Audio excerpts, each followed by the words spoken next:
welcome to another edition of Schmoedown Night in Canada. I am your friendly neighborhood soda, and joining me once again is none other than Daniel, the corruption shill. How you doing, Daniel? Not bad, not bad.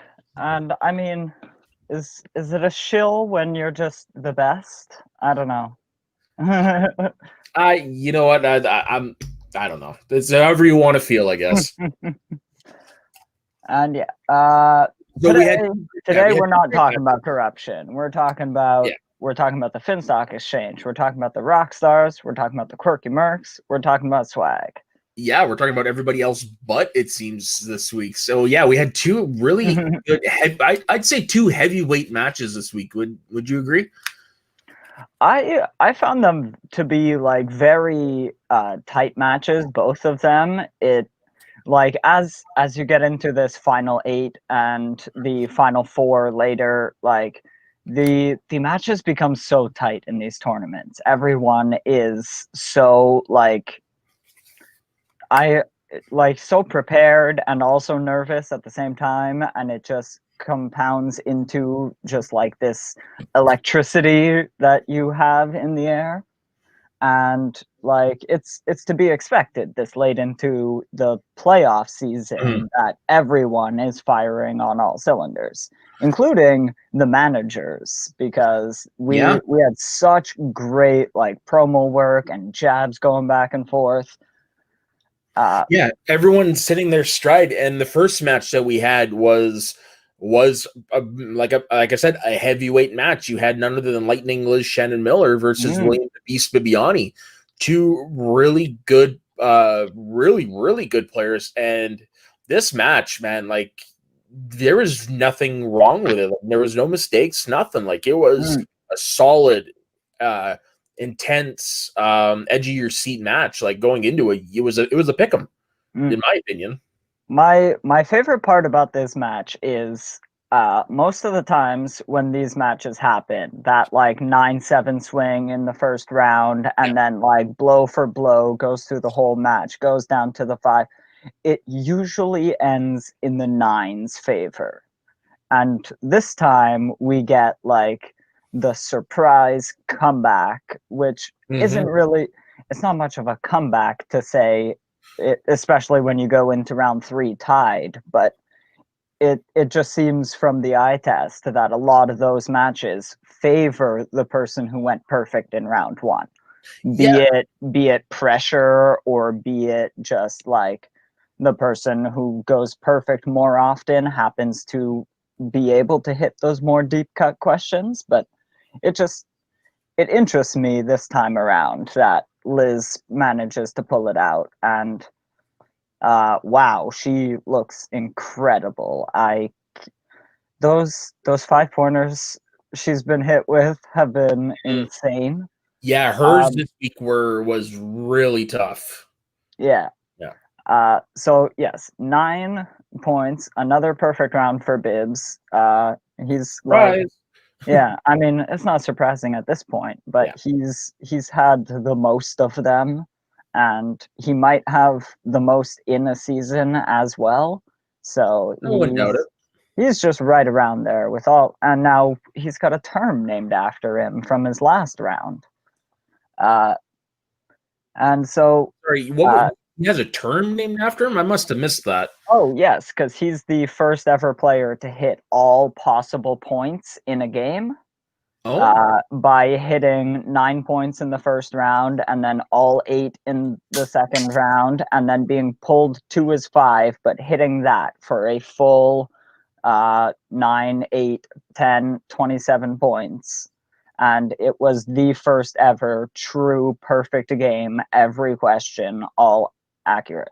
Wow. So what's the nickname then that came out of it? I must have totally missed that. Well, like a lot of people have been thrown around nicknames of like someone threw out a double 100, which was, I believe, what Frank Janish was calling it. And it had a long connotation that I can't really explain because I don't remember what it was. Something about a sport.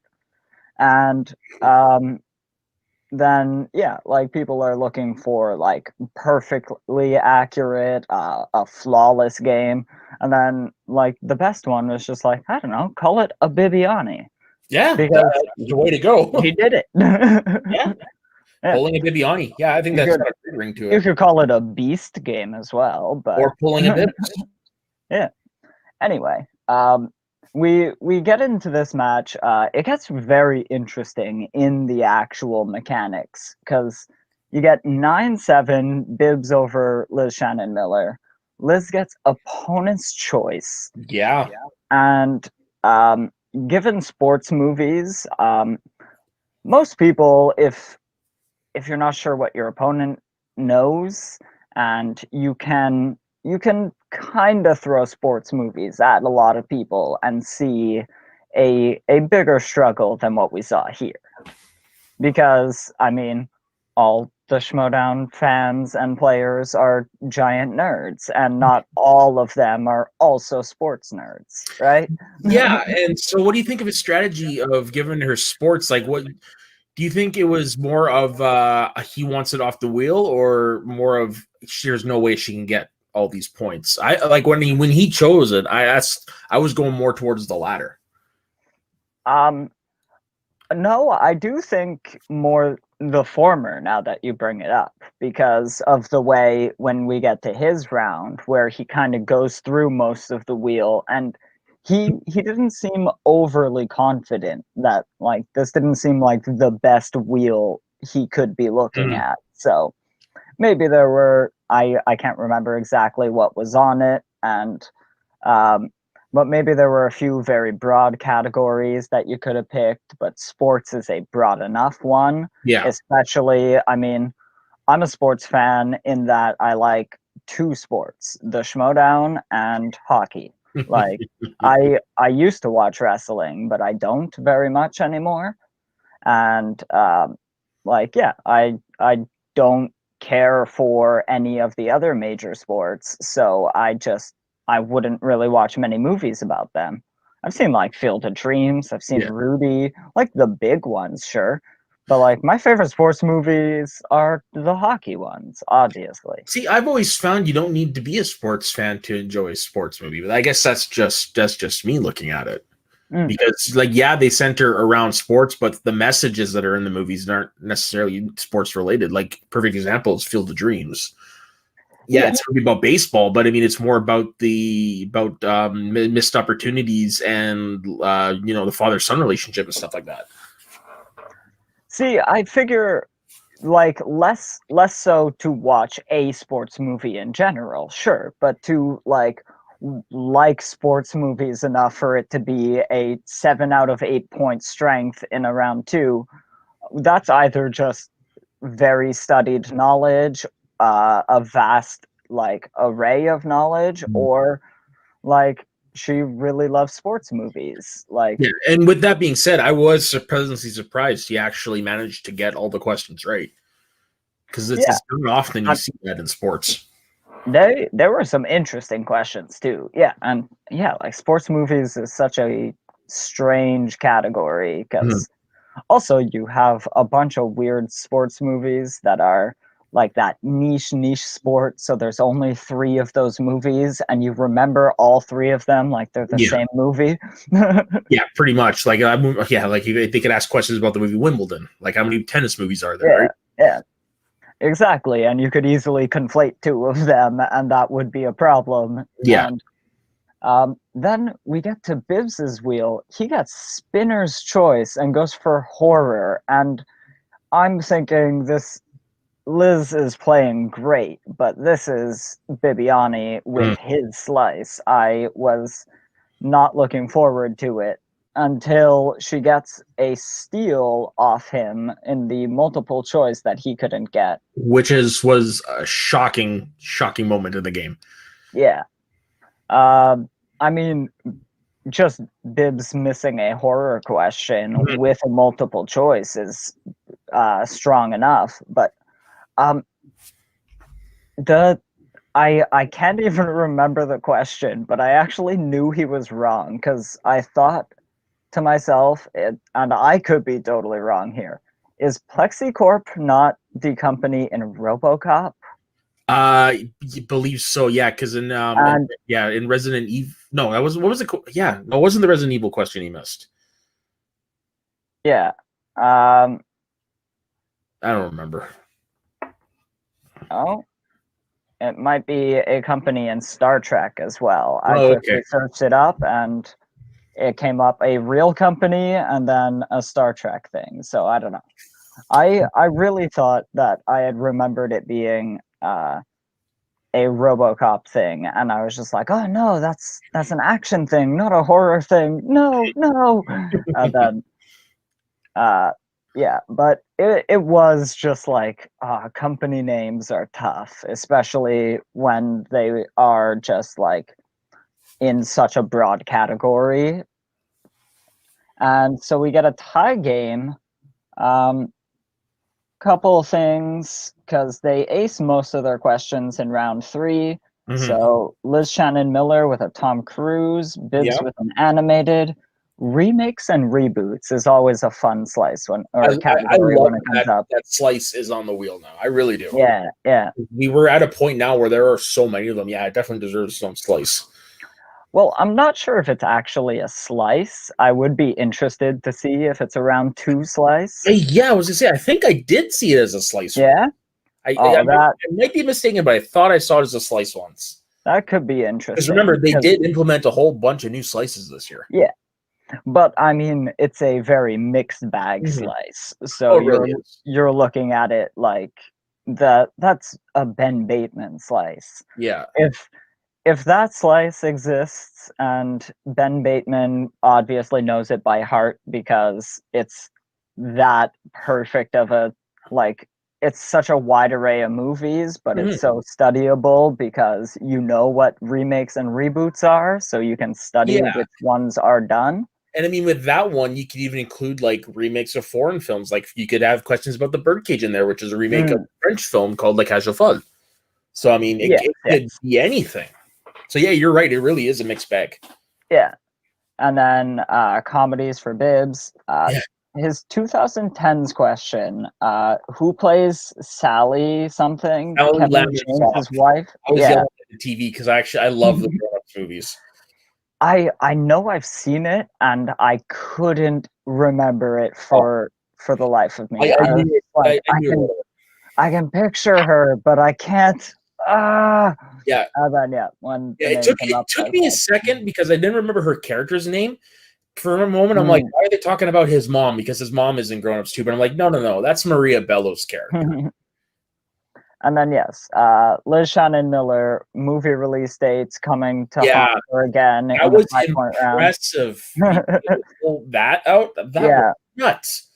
See, this is the one I was screaming at the screen because I actually knew this question immediately for some weird reason. Yeah. Like, I mean, 2007, I was like just at the right age of being a teenager to know both of these movies and to like have like the like ability to retain trivial information that you don't really pick up as a child. Like once you enter your teen years is when you're going to start developing like real interests and ideas. I had a hard time pulling the Pirates one because I knew the Harry Potter one. That one was okay. Like I knew the first 4 came out before I graduated high school in 2005, so I knew Order of the Phoenix. But yeah, for some reason I thought on Stranger Tides was it was The World's End, right? I thought that was earlier. Yeah, I knew it was at World's End because and I don't even know. I believe At World's End is the second one, right? Because Pirates is like 04 or 05, isn't it? Third one. Second one's Dead Man's Chest. Wow. Yeah. So okay. So I wasn't sure if it was the second or third, but I couldn't remember that one. Yeah. And I knew Stranger Tides was the fourth one. And I wasn't sure 2 or 3, but I knew 07 was At World's End because I remember like the trailers for it in other movies I saw that year. Yeah, see what threw me off is because I remember the first one came out in what, 01. So I thought for some reason 2 and 3 were like not too long after. I didn't realize it was good like 4 or 5 years. And yeah, I was just starting high school that year, so it is kind of one of those big years that I remember a lot of things from 2007, right? Yeah, I don't. I was just about to turn 20, so there's not a lot I remember. Also, yes, seeing Order in the theaters and probably seeing a like trailer for At World's End gave me that information that like I'm also like I'm like kind of studying up on a bunch of like geek categories to maybe enter some trivia leagues now or later sometime. I don't know exactly. And I'm really bad with names of people, so it's going to be really tough. I'm going to have to do some flashcards and some study guides, but hey, we're always available to help you study. So yeah. And I mean I just need to learn. I just need to learn them because I just need to learn them because honestly, I don't generally misspell things. If I misspell, it's because I'm hitting the wrong key on a phone. Like with my hand, I know words are spelled the way. So once I learn it, it's not a problem for me anymore. So yeah, I hope I can apply some of that to learning people's names as well, and maybe figure out some sort of strategy and mnemonic for figuring out like, oh, what are movies with all marks in them, and kind of break down the categories different ways. Who knows? So yeah, Liz Shannon Miller moving on to the semifinal. She's going to face the winner of Brendan Meyer and Adam the Coyote Collins. And we should talk about this because the Quirky Mercs were the only team with 2 competitors in the final 8. And Bibbs was a pretty big favorite to get very far in this tournament. And the Quirky Mercs are currently sitting at 32 points.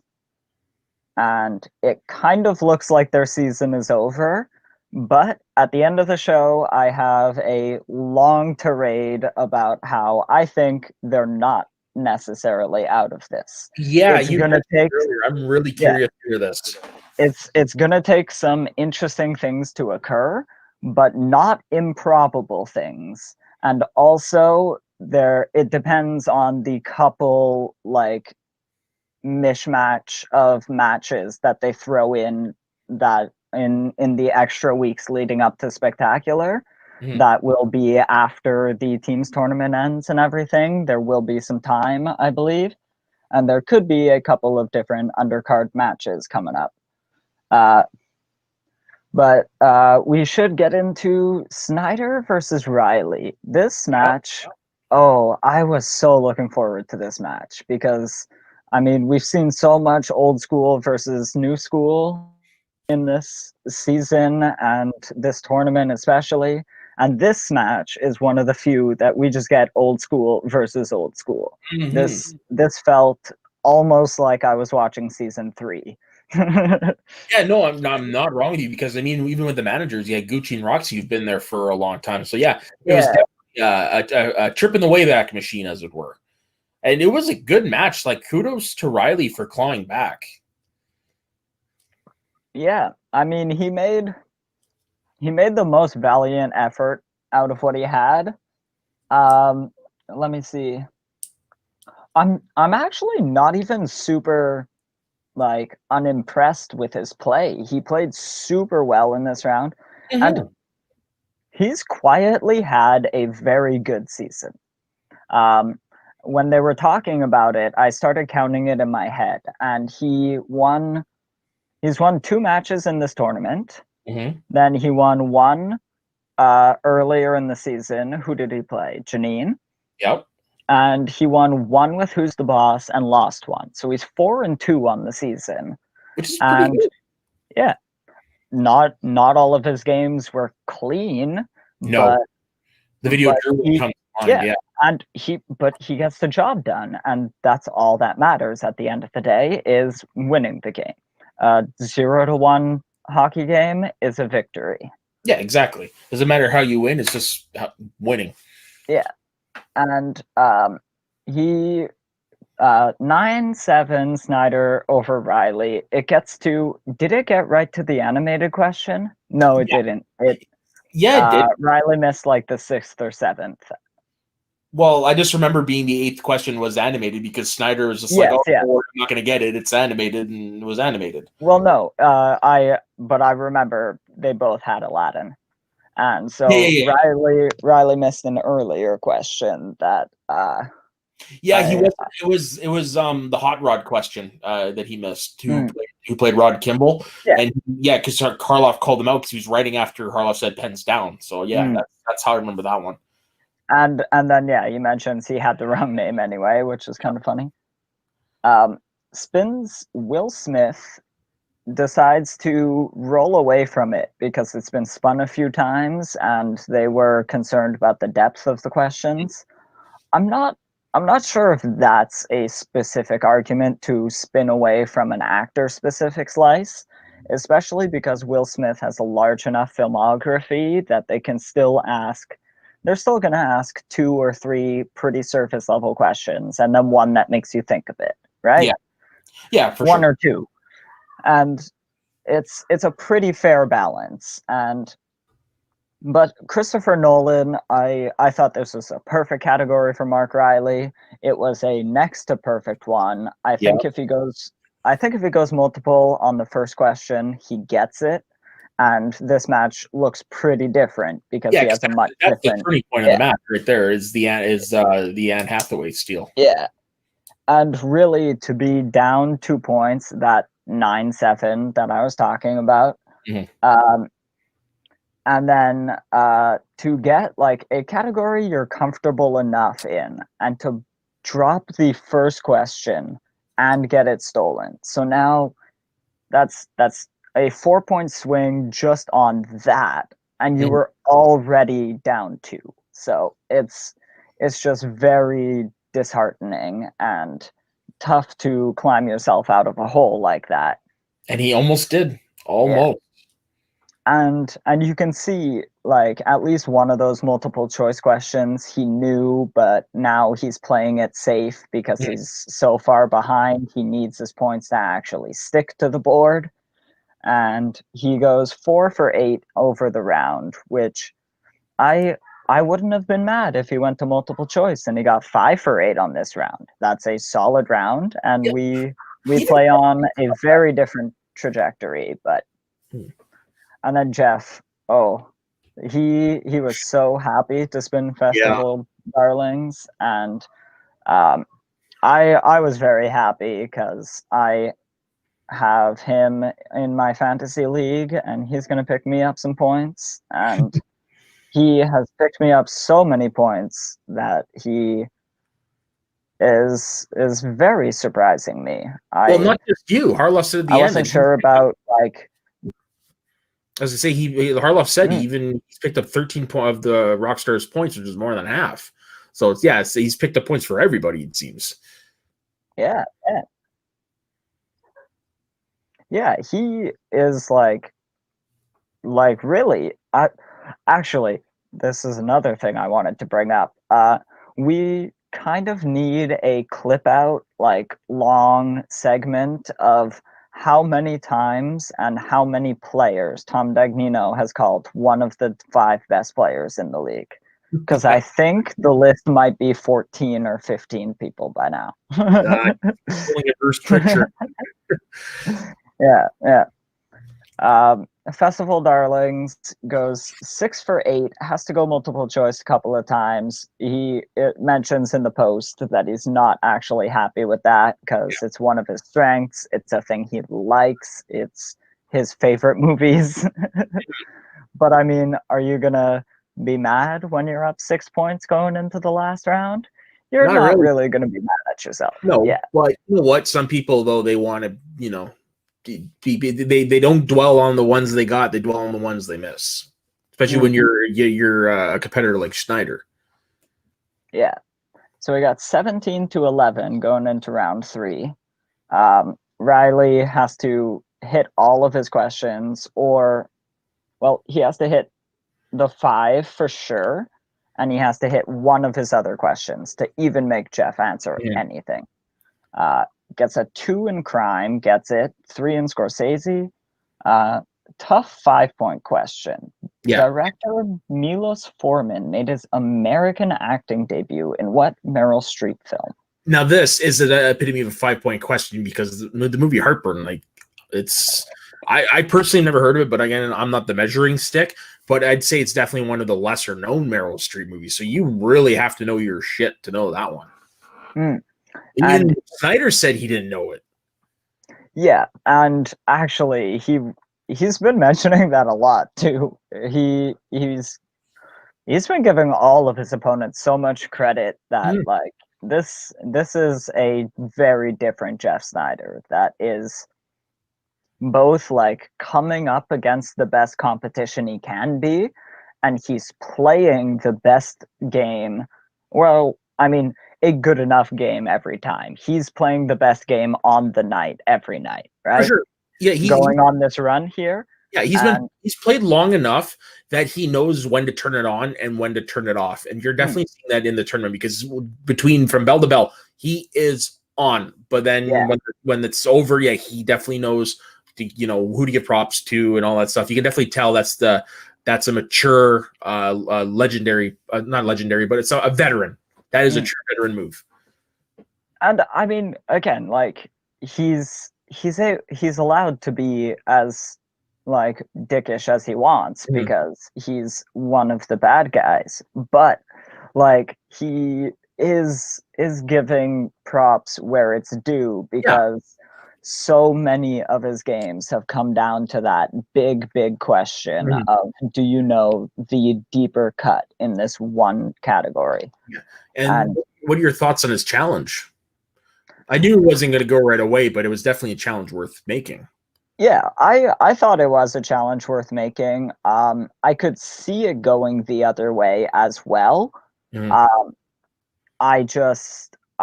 not sure because, like, colloquially, Godfather 2 is just called Godfather 2. Like, nobody calls it Part 2 the way you very much refer to Kill Bill Volume 1 and Volume 2 as their volumes because it is much more of a single movie, whereas I feel the Godfather movies are more separate than that. The only argument you can make, there actually is a video game called Godfather 2, which is a sequel to the Godfather video game, which, weird enough, Godfather video game is one of my favorite all-time games. So, I mean, they could have really given out semantics and gone that route, but, I mean, yeah, precedent was already set with these type of challenges, so the right call was made. Yeah, and honestly, like, I feel like it was a right time to make the challenge. You got it. It's round 3. Like, why not throw it out? See what happens. And I don't think it stopped Mark Riley from guessing Heartbeat or anything. It wasn't like a get in your head challenge. It was just, again, throw it out because maybe something sticks to the wall. Yeah. And it wasn't like he actually brought it up as he doesn't want to seem petty, but I don't think it was petty at all. And even Roxy said it right away, like, I know where this is gonna go. Like, it's pretty much so yeah, she ruled it herself and then made the challenge. It was pretty funny. I wonder, like, did they even cut? I'm not even sure if they did. If they did, Nerd Chronic's editing is very good, so we didn't fix it. But they could have just been like, oh, well, the challenge has been overruled by Roxy Stryer, the manager issuing the challenge. Yeah, I got a feeling that powwow wasn't very long. Yeah. And actually, I do not have... so that puts the rock stars at 25. Big knockout is 4 points. And Swag is in the lead at By one. 48. Yeah, by 1 point. 1 point and 1 point.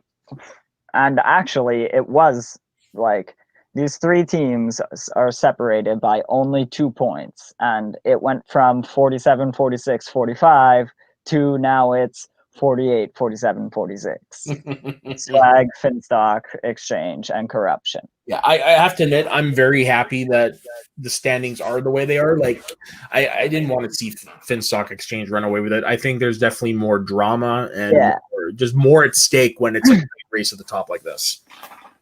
But yes, and so I did mention this, that I have a very confusing thing to mention here. Yes, please.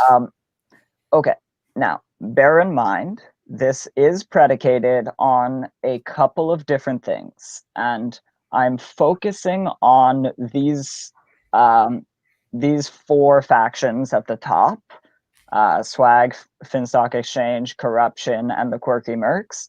Mostly because I started calculating it with the rock stars, and I'm not really sure they can pull it out. Okay.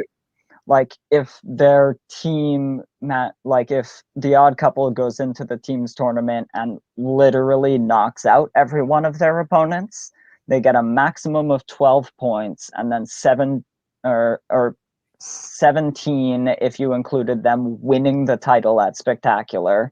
That puts them at 42. And Jeff has a possible 6 and 5 points, which, yeah, it pushes them to 52 points. But the Quirky Mercs have a possibility of 56, and with a big upset, even more. And I think they have a real opportunity at 56 points on the year. And maybe a couple more depending on how many interim matches we get, and if the Witching Powers can, by some like any given Schmo day, pull off the upset of the year and take out the Founding Fathers. They could be the ones to bring the Quirky Mercs up to the top. And I'm not saying this is truly possible, but the Quirky Mercs are at 32 points. Brendan Meyer can get 9 more points in the singles tournament, and a possibility of another 5 points if he wins the belt. The team's title is being played by Shazam and Corruption. If Shazam won it and defended it, they would get another 8 points there. And so there's a possibility of 22 more points just between Brendan and Shazam. Holy shit. Yeah. That's impressive. Wow. You'd really have to have the dominoes like line up perfectly for that. Yes. And even better is you could do all of that and still lose, because Swag has the clearest shot at the number 1 from what I'm looking at here. There's a bunch of different things, but the one thing that goes in their favor here is Brendan would play Liz Shannon Miller, or he would play Adam Collins and then Liz Shannon Miller, knocking them both out and getting those like 6-point swings, because that's points your competitors can't pick up. Yeah. But since I'm looking at them getting 54 or 56 points in this scenario, that Shazam and Brendan are the singles and teams champions at the end of the year. Shazam has 54 or 56. Swag is at 48 now, which means they are 8 points away. They already can win it if they win 0 matches for the rest of the year, except for the 2 title matches at Spectacular. They would get 8 points. It would put them at 58, and they beat out my Quirky Mercs here. Yeah, here's the thing, though. Swag is too good to not win any more matches besides the title matches. Yes, but if they drop the title matches, they have a lot of opportunities to not make up those points. Liz Shannon Miller will be facing Brendan Meyer or Adam Collins, two very, very formidable opponents. She could be out of the singles tournament in the next round. Yeah. Final Exam plays, oh man, I should have looked this up. They play Tom and Paul. Mm-hmm. And I mean, that could be a very interesting match. It could be a barn burner, or it could be a very strange match. They can definitely get out of that first round, but then they likely play Founding Fathers in the second, unless my Witching Powers get the upset, and that's a whole new ball game. But Yep. even in my dream scenario, I'm putting Founding Fathers as a favorite in this team tournament. Yeah, but you know what? With the way everything's been going, I still wouldn't be surprised if the Witching Power wins. See, but I don't see the Founding Fathers winning the tournament. I see them falling by winning 2 matches and then falling in the final to, I don't know, the Lethal Weapons can do it. I would love the Lethal Weapons in this scenario to tear up the team's division, because that means corruption and swing up points, and the Quirky Mercs can.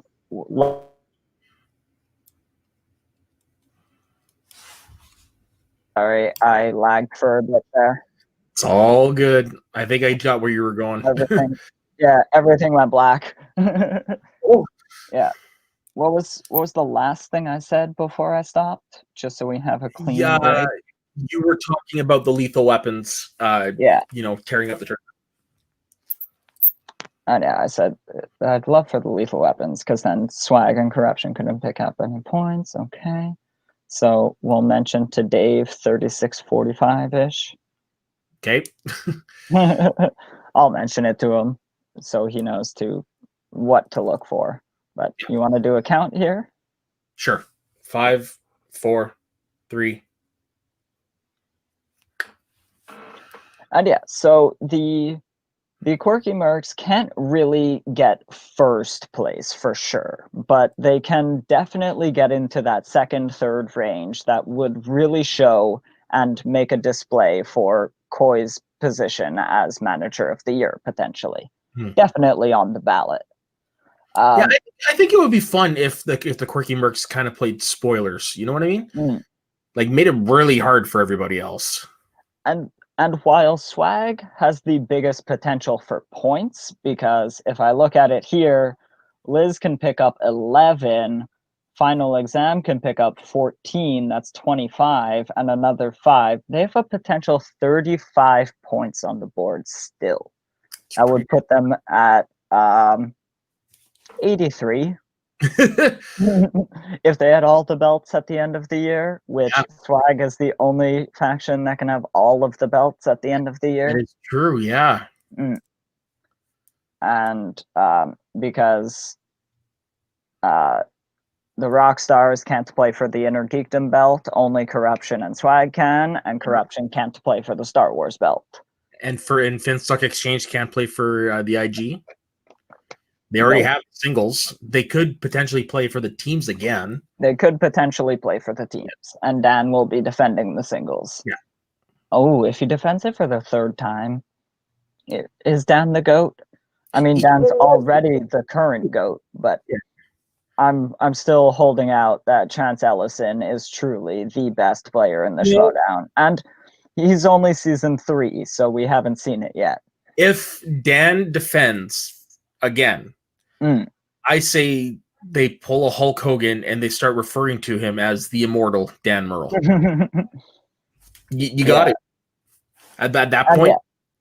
So speaking of Chance and Corruption, though, the people who spoil for the Quirky Mercs would be Corruption.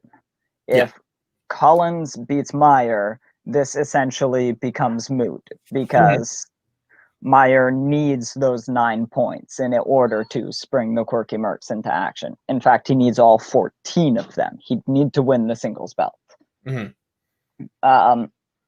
Then same for Corruption beating Shazam. That would be another 8 points off the board for the Mercs, and those two things happening together would be two big nails in the coffin for that like faction. And really, like, that, I don't want that to happen. We are definitely fans of the kid over here. Oh, for sure.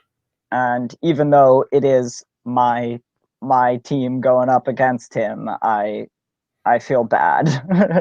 Yeah, he's one of those players that's very hard to root against. Him and Yeah.